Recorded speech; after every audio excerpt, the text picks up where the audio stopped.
Hello guys, welcome back to our channel. Episode ആരംഭിക്കുമ്പോൾ കാണിക്കുന്നത് ഗായത്രി വില്ലയാണ്. വിശാല് പാറുവിനോട് പറയുകയാണ്, നിന്റെ നേരെ ഈ ഉപദ്രവത്തിന് ശ്രമിച്ചത് ആരാണെങ്കിലും അവരെയൊന്നും ഞാൻ വെറുതെ വിടാനേ പോകുന്നില്ല. ആരാണെങ്കിലും അവരെ കണ്ടെത്തി ഞാൻ തന്നെ തീർത്ത് കളയും എന്നൊക്കെ ദേഷ്യത്തോടെ വിശാല് പറയുമ്പോൾ വിശാലിനെ സമാധാനപ്പെടുത്തുകയാണ് പാറു. വിശാൽ സാർ, അങ്ങനെയൊന്നും പറയരുത്.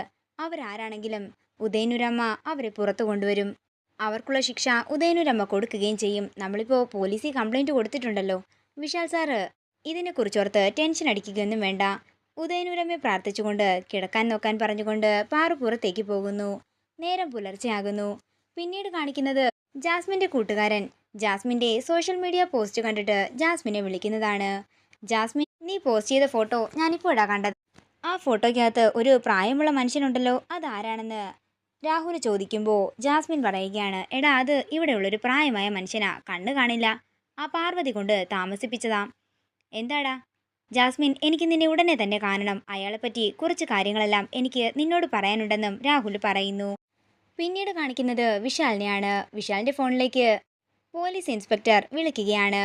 വിശാൽ സാർ, നിങ്ങളുടെ ഭാര്യയെ കൊല്ലാനായി കൊട്ടേഷൻ കൊടുത്തത് ഒരു പെൺകുട്ടിയാണ്. ആ പെൺകുട്ടിയുടെ ഫോട്ടോ ഞാൻ സാറിൻ്റെ ഫോണിലേക്ക് അയച്ചിട്ടുണ്ട്. സാറിൻ്റെ കേസായതുകൊണ്ട് തന്നെ ഒരു പ്രത്യേക താല്പര്യത്തോടെയാണ് ഞങ്ങളെല്ലാവരും ഇതിൻ്റെ പിന്നാലെ നടക്കുന്നത്. സാറ് ആ പെൺകുട്ടിയുടെ ഫോട്ടോ എന്ന് നോക്കിയിട്ട് അറിയാമെങ്കിൽ പറയണം. ഇത് കേൾക്കുന്ന വിശാല് ഫോട്ടോ നോക്കുകയാണ്. ഇല്ല സാർ, ഈ പെൺകുട്ടിയെ എനിക്കറിയില്ല. പിന്നെ ഇവളെ നിങ്ങളിപ്പോൾ അറസ്റ്റ് ചെയ്യുകയൊന്നും വേണ്ട.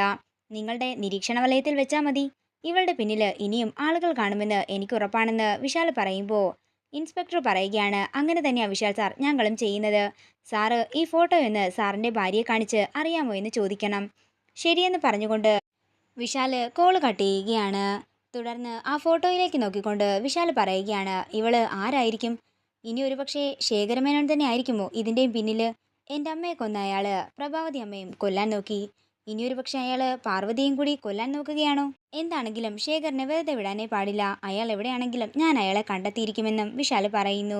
അതേസമയം പാറു അങ്ങോട്ടേക്ക് വരുമ്പോൾ പാറുവിനെ ആ ഫോട്ടോ കാണിക്കുകയാണ് വിശാൽ. നിനക്ക് ഈ പെൺകുട്ടിയെ അറിയാമോ എന്ന് വിശാൽ ചോദിക്കുമ്പോൾ ആ ഫോട്ടോയിലേക്ക് നോക്കി ചിരിച്ചുകൊണ്ട് നിൽക്കുകയാണ് പാറു. നല്ല ഭംഗിയുണ്ടല്ലേ ഇവളെ കാണാൻ. ഇവളുടെ കല്യാണം കഴിഞ്ഞ് കാണുമോ എന്നൊക്കെ പാറു ചോദിക്കുമ്പോൾ വിശാൽ ദേഷ്യത്തോടെ പറയുകയാണ്, എൻ്റെ പാർവതി, ഇവളാ നിന്നെ കൊല്ലാൻ വേണ്ടി കൊട്ടേഷൻ കൊടുത്തത്. എനിക്ക് ഇവളെ അറിയില്ല വിശാൽ സാർ. വിശാൽ സാർ എന്താണെങ്കിലും ആഹാരം കഴിക്കാൻ വരാൻ പറഞ്ഞുകൊണ്ട് പാറു വിശാലിനെയും കൊണ്ട് ഡൈനിങ് ടേബിളിൻ്റെ അടുത്തേക്ക് പോവുകയാണ്. പിന്നീട് കാണിക്കുന്നത് എല്ലാവരും ഒരുമിച്ചിരുന്ന് ആഹാരം കഴിക്കുന്നതാണ്. അതേസമയം ജാസ്മിൻ പറയുകയാണ്, ആഹാരത്തിനൊന്നും ഒരു രുചിയുമില്ല, എന്താണോ ഈ ഉണ്ടാക്കി വെച്ചിരിക്കുന്നത് എന്നൊക്കെ പറഞ്ഞുകൊണ്ട് പാറുവിൻ്റെ നേരെ ദേഷ്യപ്പെടുമ്പോൾ അച്ചമ്മ പറയുകയാണ്, എരിവും പുളിയും എല്ലാം കുറവാണ്, എനിക്ക് ഇതാ ഇഷ്ടം. എന്താ പാർവതി, എന്ത് പറ്റിയെന്ന് വിശാൽ ചോദിക്കുമ്പോൾ പാറു പറയുകയാണ്, അത് പിന്നെ അടുത്ത ആഴ്ച ഇവിടെ ദേവി പൂജ ഉള്ളതുകൊണ്ട് ഞാനൊരു വ്രതത്തിലാ. വ്രതമായിരിക്കുമ്പോൾ ഞാൻ ഒന്നിൻ്റെയും സ്വാദ് നോക്കാറില്ല. അതുകൊണ്ട് ഉപ്പും പുളിയും എരിവുമെല്ലാം അല്പം കുറവായിരിക്കും. എന്തിൻ്റെ പൂജ എന്ന് വിശാൽ ചോദിക്കുമ്പോൾ പാറു പറയുകയാണ്, അടുത്ത ആഴ്ചയിലെ അച്ഛൻ്റെ ഷഷ്ടിപൂർത്തി. ഇത് കേൾക്കുന്ന പ്രഭാവതി ഒരു ഞെട്ടലോടെ നിൽക്കുകയാണ്. അപ്പോൾ ഗോപിനാഥിൻ്റെ ഷഷ്ടിപൂർത്തിയാണോ വരാൻ പോകുന്നത്? കൃത്യമായി പറഞ്ഞാൽ അടുത്ത വെള്ളിയാഴ്ചയെന്ന് പാറു പറയുമ്പോൾ വിശാൽ ചോദിക്കുകയാണ്, ഇത് നിനക്കെങ്ങനെ കൃത്യമായി അറിയാം? ഇവിടെയുള്ള എല്ലാവരുടെയും പിറന്നാളും വയസ്സും എല്ലാം തന്നെ എനിക്കറിയാമെന്ന് പാറു പറയുന്നു. എന്താണെങ്കിലും പാർവതി ഷഷ്ടിപൂർത്തിയെക്കുറിച്ച് ഓർമ്മിപ്പിച്ചത് നന്നായി. നമുക്കത് ഗ്രാൻഡായി തന്നെ ആഘോഷിക്കണം അല്ലേ അച്ചമ്മയെന്ന് വിശാൽ ചോദിക്കുമ്പോൾ അതേ എന്ന് അച്ചമ്മ പറയുന്നു. എന്താ അമ്മയുടെ അഭിപ്രായം? അതേ മോനെ, നമുക്കിത് ഗ്രാൻഡായി തന്നെ നടത്തണം. ഗോപിയേട്ടൻ കിടപ്പിലാണെങ്കിലും ആഘോഷങ്ങൾക്കൊന്നും ഒരു കുറവും വരാൻ പാടില്ല. ഇത് കേൾക്കുന്ന പാറു പറയുകയാണ്, അച്ഛൻ്റെ ഷഷ്ടിപൂർത്തി ചടങ്ങ് ഗംഭീരമായി നടത്തണമെന്ന് ദേവമ്മയും പറഞ്ഞിട്ടുണ്ടായിരുന്നു. ഇത് കേൾക്കുന്ന എല്ലാവരും ഞെട്ടലോടെ പാറുവിനെ നോക്കുമ്പോൾ പാറു പറയുകയാണ്, പിന്നെ ഷഷ്ടിപൂർത്തി ചടങ്ങിന് ദേവമ്മയും വരാമെന്ന് പറഞ്ഞിട്ടുണ്ട്. ആ ദിവസം മുഴുവൻ ദേവമ്മയ്ക്ക് അച്ഛൻ്റെ അടുത്തിരിക്കണമെന്ന ആഗ്രഹം. ഇത് കേൾക്കുന്ന പ്രഭാവതിയും പ്രതാപനും ജാസ്മിനും ഒരു ഞെട്ടലോടെ പാറുവിനെ നോക്കുകയാണ്. എൻ്റെ പാർവതി, അന്ന് ഗായത്രി ചേച്ചിയുടെ ഓർമ്മ ദിവസവും നീ ഇത് തന്നെയാ പറഞ്ഞത്, നിനക്കെന്താ അതൊന്നും ഓർമ്മയില്ലേ? ഇത് കേൾക്കുന്ന വിശാൽ പറയുകയാണ്, അമ്മയുടെ ഓർമ്മ ദിവസം അമ്മയുടെ വന്നിട്ടുണ്ടായിരുന്നു. പക്ഷെ അന്ന് പാർവതിക്ക് മാത്രമേ അമ്മയെ കാണാൻ സാധിച്ചുള്ളൂ. അതിൻ്റെ പിന്നിൽ മറ്റൊരു കാരണം കൂടിയുണ്ട്. എന്ത് കാരണമെന്ന് പ്രഭാവതി ചോദിക്കുമ്പോൾ പാറു പറയുകയാണ്, അതൊന്നും ഇപ്പോൾ പറയാൻ സാധിക്കില്ല. എന്താണെങ്കിലും അച്ഛൻ്റെ ഷഷ്ടിപൂർത്തിയുടെ അന്ന് ദേവമ്മ ഉറപ്പായും വരും. ഇത് കേൾക്കുന്ന പ്രഭാവതിയും പ്രതാപനും ഞെട്ടലോടെ നിൽക്കുകയാണ്. പിന്നീട് കാണിക്കുന്നത് ജാസ്മിനെയാണ്. എന്നാലും രാഹുലിന് എന്തായിരിക്കും ശേഖറിനെ കുറിച്ച് എന്നോട് പറയാനുള്ളത്?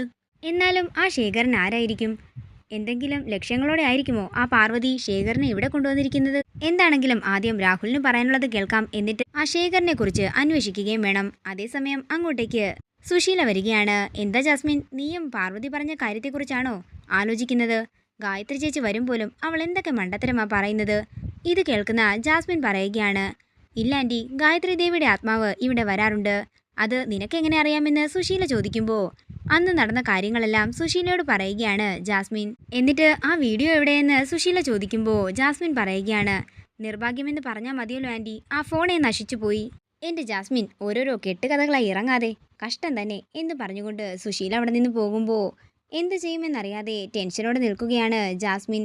ഇതോടുകൂടി ഇന്നത്തെ എപ്പിസോഡ് ഇവിടെ തീരുകയാണ്. വീഡിയോ ഇഷ്ടമായെങ്കിൽ മറക്കാതെ ലൈക്ക് ചെയ്യുക, ഷെയർ ചെയ്യുക, കമൻറ്റ് ചെയ്യുക. കൂടുതൽ സീരിയൽ അപ്ഡേറ്റ്സിനായി മറക്കാതെ സബ്സ്ക്രൈബ് ചെയ്യുക നയൻസ് ക്രിയേഷൻസ്.